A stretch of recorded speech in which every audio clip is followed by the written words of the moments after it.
With Jujutsu Kaisen Chapter 268, things take a bit of a shift now that the battle with Sukuna is at long last finally over. For what seemed like an eternity, we watched Sukuna run the gauntlet of challengers during this arc, from throwing down several chapters against Gojo and being pushed even further into his limits than he's ever been pushed before in a fight, to a point he was still having to recover in the subsequent fights that saw him transform into his true Higueran era form. It was a hard-fought battle that ultimately cost quite a few lives, yet it was because of all that suffering that we had to endure in order to get to this point that we can finally say with certainty that Sukuna is finally finished. So we open up the chapter with Sukuna attempting to gaslight Fushiguro as he makes one final push to maintain control over his body, following the tag team of Yuji and Nobara, with Sukuna trying to gaslight him into despair to point out all the foul things that he's done or been forced to watch happen, from Fushiguro having to murder his own sister to being reminded that the time he did play superhero, it resulted in that iconic scene where the massacre happened. He's trying to poison Fushiguro's soul by reminding him of all these dark aspects of his life to make him lose the grips of the last bits of his humanity. But it wasn't just Yuji and Nobara, but it was also Fushiguro who was fighting against Sukuna during this time. Now he's regained his strength to fight back, and Sukuna is grasping at the last straws in order to try and keep him pushed down. Yet Fushiguro sees right through Sukuna, telling him that he knows the layout of the situation. He flat out calls him desperate, saying there's only one finger left, and with Nobara using resonance and Yuji's attack breaking the barrier between their souls, he knows that Sukuna's downfall, it is imminent, and once they split from each other, Sukuna's death, it will be assured when it happens. And he points out that even someone like Sukuna, they are afraid of death, even if he doesn't want to admit it himself. He is telling him, if you're thinking that that last finger is going to save you, you are wrong. You are gravely mistaken. If Yuji can strip away you from the other 19 fingers, resonance, it is the last and the least of your worries. Fushiguro tells him that in so many words, in spite of his sister dying, his sister being the reason that Megumi had a reason to live, and now that Megumi has mourned and come out on the other side of that experience, he's going to try to live for someone else now, for something bigger than himself. He's survived that trauma and he is now stronger as a result of it. In this one moment,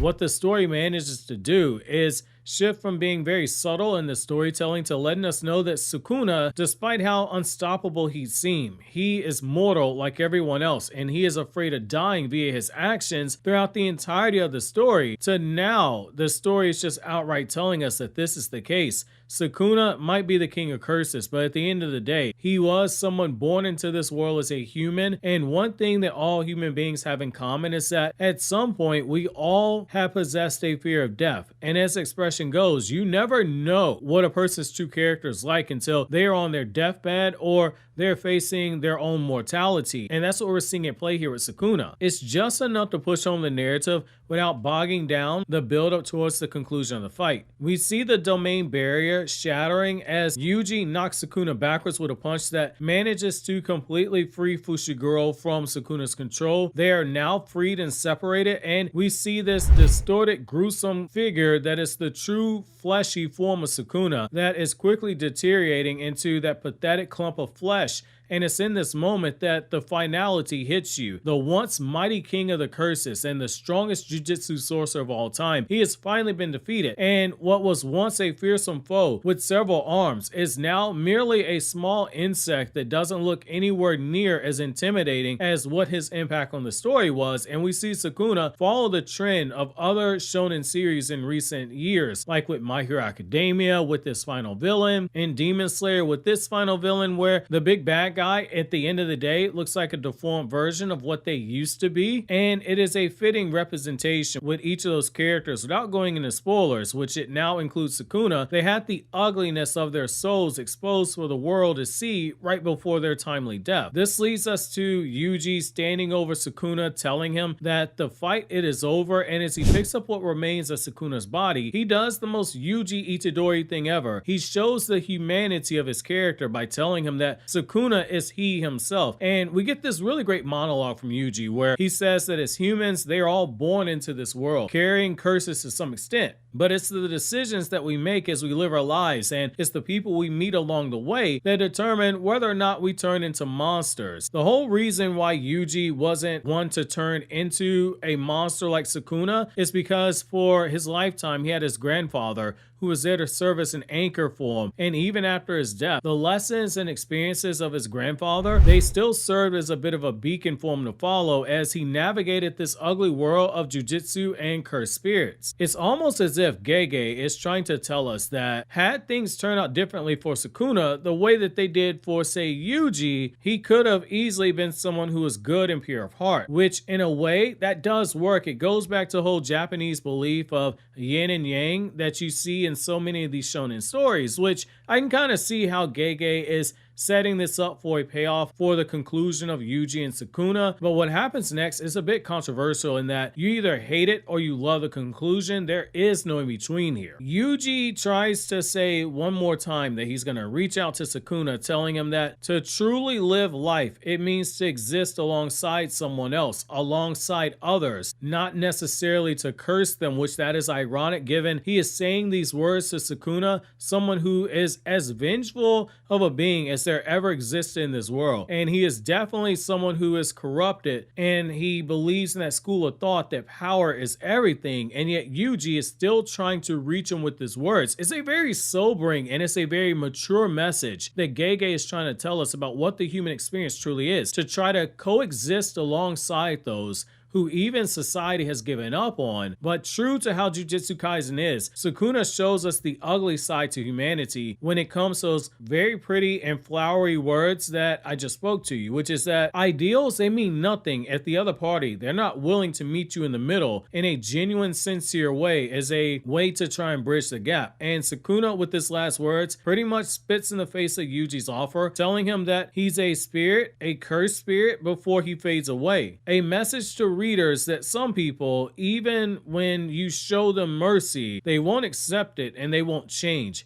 It's a sad and it's a dark but very true commentary on humanity itself. Even for as controversial as this chapter is, it's one of the things I do appreciate that Gege was able to stick to his guns. In fact, some people, they can't be redeemed. And as we saw with Sukuna, the joy that he took in both making Fushiguro suffer as well as making Yuji have the mental breakdown following the massacre at Shibuya, where he switches at the moment where Yuji can see all those dead bodies and all the destruction that was left behind. Sukuna isn't one of those people who will suddenly see the light and suddenly be redeemed of their evil actions. Some people, they just go to hell. When we shift over to the fight that have been happening for eternity off screen, which is Hikari versus Uraume, this is one of the more disappointing aspects of the chapter. While in a way in which Sukuna was defeated, it might feel a bit anticlimactic, it was also something that we as the audience, we knew in the back of our minds this was going to happen, just because there was no way that a shonen was going to allow for the merger to ever happen where Sukuna just kills everyone. But seeing Hikari's whole battle for the most part be basically off screen, it was a bit of a letdown. Even the line with him saying that luck is basically a specialty, it doesn't necessarily save that, especially because now that Sukuna's dead and Uraume's dead and Kenjaku's dead, you go back to the rules of the culling game and we're told it's not over until everyone's dead. And yet culling game, as we'll see, is rapidly coming to a close, yet nobody died after that. But we'll touch on that later as the story progresses further into it, hopefully. Now, I do think though, despite those small criticisms I have, I do think that Uraume's death was handled well, because we basically see him realize that Sukuna, he is done for. And after he's got a bit of coping going on, where he basically says that it wasn't so much that you guys had the strength to beat Sukuna, so much as you are lucky enough to be born in this era that you were, which, let's be honest, had they been born in the Heian era,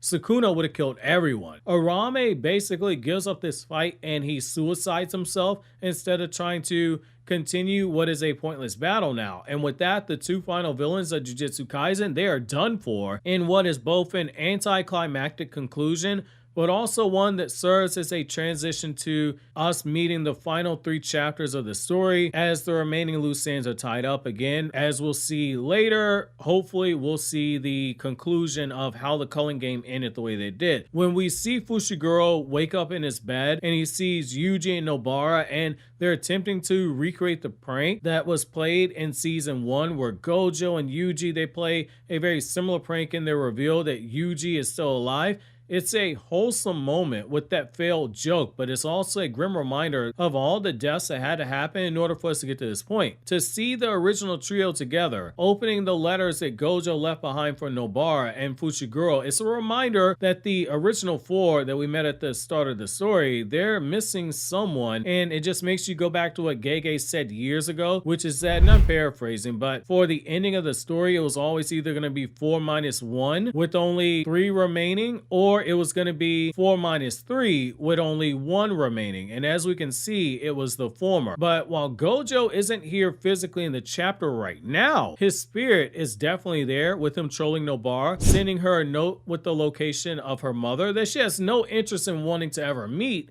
And with Fushiguro, he basically says, yeah, screw your pops, dude. I killed that guy. He was killed by yours truly. He draws a smiley face. He is laughing. He is saying sorry, which I found that pretty hilarious. And that is like the most Gojo thing ever right there. If we never see Gojo ever again, that is a hell of a send-off. This, of course, leads us to the conclusion where the trio is off to see Maki and the others who have gathered to check on the condition of Yuta. Surprisingly, Kusekabe is still alive, and it's another reminder that they might have won the war against Sukuna, but it came at a cost that we as readers, we haven't been able to see for ourselves yet, with everyone gathered around saying they need to save Okotsu. If this makes you think about the price they had to pay when changing bodies with Gojo and Yuta, and the risk that came with it, depending on where Gege goes with this, it's either going to make or break the story, because whoever is shouting at Yuta is either going to be a big deal like a reveal of Gojo, or it's going to continue down the divisive nature of the path that the story's headed down right now. But for now, the course is that Jujutsu Kaisen is going to be ending in 3 chapters. And how these next 3 chapters go is either going to make this a solid 8 out of 10 series, or this could just fall into the trap of being wasted potential.